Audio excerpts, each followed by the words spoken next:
हम बात कर रहे हैं रम्मू सिंह जी से। आपने बहुत सारे लोगों का इंटरव्यू लिया हुआ है, तो हम आज आपका इंटरव्यू लेना चाह रहे हैं। अगर सर आप महापौर होते तो क्या करते सतना शहर की? देखिए, सतना शहर में बेसिक बहुत सारी समस्याएं हैं। अभी तक जितने भी महापौर बने सभी लोगों ने 4 चौराहों का सौंदर्यीकरण किया है जी। तो पहला सवाल मेरा ये है कि क्या सतना शहर के यह 4 चौराहे कितने ज्यादा खराब हैं कि हर महापौर की कुर्सी में बैठने के बाद उन्हीं 4 चौराहों का सिर्फ सौंदर्यीकरण कर रहे हैं जी। इनके अलावा भी तो चौराहे हैं। जितना पैसा इन 4 चौराहों पर खर्च किया गया है उतने में नए 14 और चौराहे बनाए जा सकते थे। उन पे ध्यान क्यों नहीं दिया जाता? हम नए चौराहे क्यों नहीं बना सकते हैं? फिर आप कहेंगे कि चौराहे कैसे, कहीं भी तो नहीं बनाए जा सकते। बिल्कुल, चौराहे कहीं भी बनाए जा सकते हैं। अब मैं बताऊंगा तो कल से वहीं काम शुरू कर देंगे और फिर बोलेंगे कि ये हमारे योजना में बहुत पहले से था, इसलिए मैं नहीं बता रहा हूं। जिसको जरूरत हो वो मुझसे आके पूछे तो मैं बता सकता हूं कि 14 नए चौराहे कहां बन सकते हैं। ये पहली चीज हो गई। दूसरी चीज, सीवर लाइन जो सबसे बड़ी समस्या है इस समय शहर की। मैं महापौर होता सीवर लाइन शहर में नहीं बनाता। सीवर लाइन ने आज हमारे पूरे शहर को तहस नहस करके रख दिया है। अब लोग तर्क देंगे कि विकास होगा तो विनाश भी होगा। हमारे बगल का रीवा शहर है जिसके लिए लोग आवाज उठा रहे हैं कि रीवा कितना विकसित हो गया है। आज के ठीक 20 साल पहले जब भाजपा की सरकार नहीं थी तो रीवा हमसे, सतना से पीछे था। अचानक इन 20 सालों में क्या हो गया कि रीवा हमसे बहुत आगे हो गया, हम बहुत पीछे हो गए।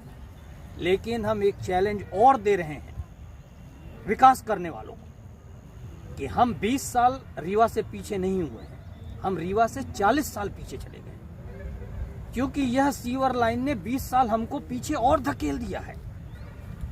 5 महापौर 25 साल से शहर की एक एक जो सड़क बनाते चले आ रहे थे वह सारी सड़कें एक झटके में खोद दी गई। इन सड़कों का मर्डर कर दिया गया। फिर से सड़कों को उस स्थिति में लाने के लिए 20 साल हमको मेहनत करनी पड़ेगी। तो हम शहर को कहां ले जा रहे हैं? हमारी योजनाएं क्या हैं? हमारे पास कोई भी कार्य योजना सही ढंग की नहीं है।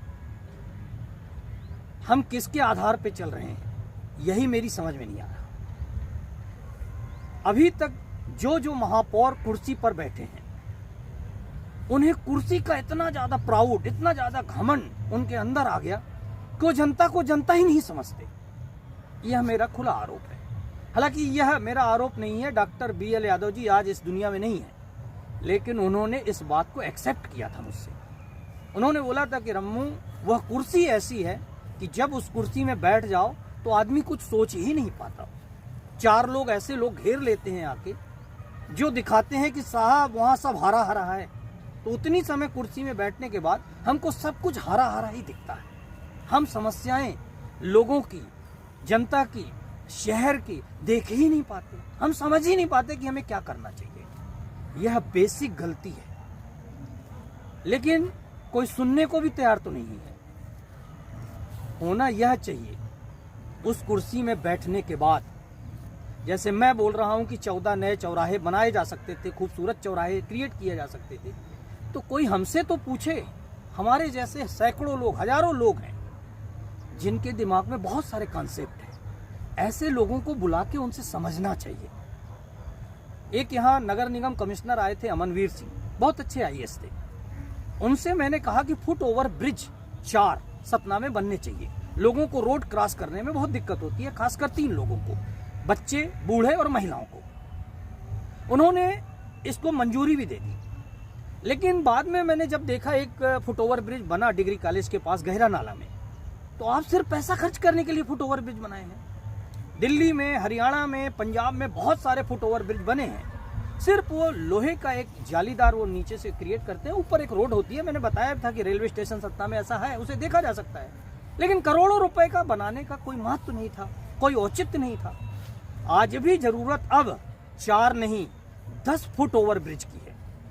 सिंधु स्कूल के पास रोड क्रॉस नहीं किया जा सकता, सीएमए स्कूल के पास रोड क्रॉस नहीं किया जा सकता, भरत नगर के पास रोड क्रॉस नहीं हो सकता, सर्किट हाउस के पास रोड क्रॉस नहीं हो सकता है। ऐसे ही आपके सिविल लाइन चौराहे के बाद रोड क्रॉस नहीं कर सकते हैं कोठी चौराहे के पास। थोड़ा आगे जाने पे कृष्णकुला स्कूल के पास, पतेरी के पास रोड क्रॉस नहीं किया जा सकता। ऐसे शहर में बहुत सारी समस्याएं आ गई हैं। हम रोड को कैसे क्रॉस करें, इसकी ओर कौन ध्यान देगा? तो हमें जगह जगह फुट ओवर ब्रिज बनाने चाहिए जो 5-10 लाख के बन सकते हैं, और लोग यहाँ 2 करोड़ के बनाना शुरू कर दिए। तो ऐसे तो फिजूल खर्ची हो रही है। यह सिर्फ फुट ओवर ब्रिज की बात नहीं है, आप लोगों की समस्याओं को देखिए। आप 4 व्हील में चलते हैं, आप हूटर बजा के चलते हैं, लोग किनारा कर जाते हैं। आम जनता के लिए कौन सोचेगा? इस शहर को एक ऐसे महापौर की जरूरत है जो आम जनता की समस्याओं को देखे। अभी एक झुग्गी झोपड़ी का मैंने मामला उठाया है, कोई भी हमारे चैनल पे वह वीडियो देख सकता है। पीएम आवास यहां लोगों को अलॉट किए जा रहे हैं। मैं महापौर होता तो मैं एक झुग्गी बस्ती में जाके कुर्सी लगा के बैठ जाता और वहां बुलाता सब झुग्गी वालों को और उनसे पूछता कि कितनी यहाँ झुग्गी झोपड़ियां हैं। हर झुग्गी झोपड़ी वाले को वहीं बैठ के मैं एक पीएम आवास अलॉट करता और उसकी झुग्गी झोपड़ी खाली करके मैं उसको पीएम आवास में शिफ्ट कर देता। क्योंकि झुग्गी झोपड़ियां जो बनी हैं वो नगर निगम की जमीन में, सरकारी जमीन में बनी हुई हैं। आखिर शहर की झुग्गी झोपड़ियां कैसे खाली होंगी? आपने 4000 मकान बनाए हैं, एक भी झुग्गी झोपड़ी खाली नहीं हुई, तो आपने कैसे मकान किसको अलॉट कर दिए हैं? यह भी एक बड़ा सवाल है। महापौर होने के नाते आपको झुग्गी झोपड़ियों में बैठना होगा, उनकी बेसिक समस्याओं को समझना होगा, उनको पीएम आवास में शिफ्ट करना होगा। यह प्रधानमंत्री की मंशा थी, यह पीएम आवास योजना का मेन मकसद था। और हमने क्या किया? पूंजीपतियों को पीएम आवास दे दिया, उनने किराए पे उठा के रख दिया। तो ये बेसिक समस्याएं हैं।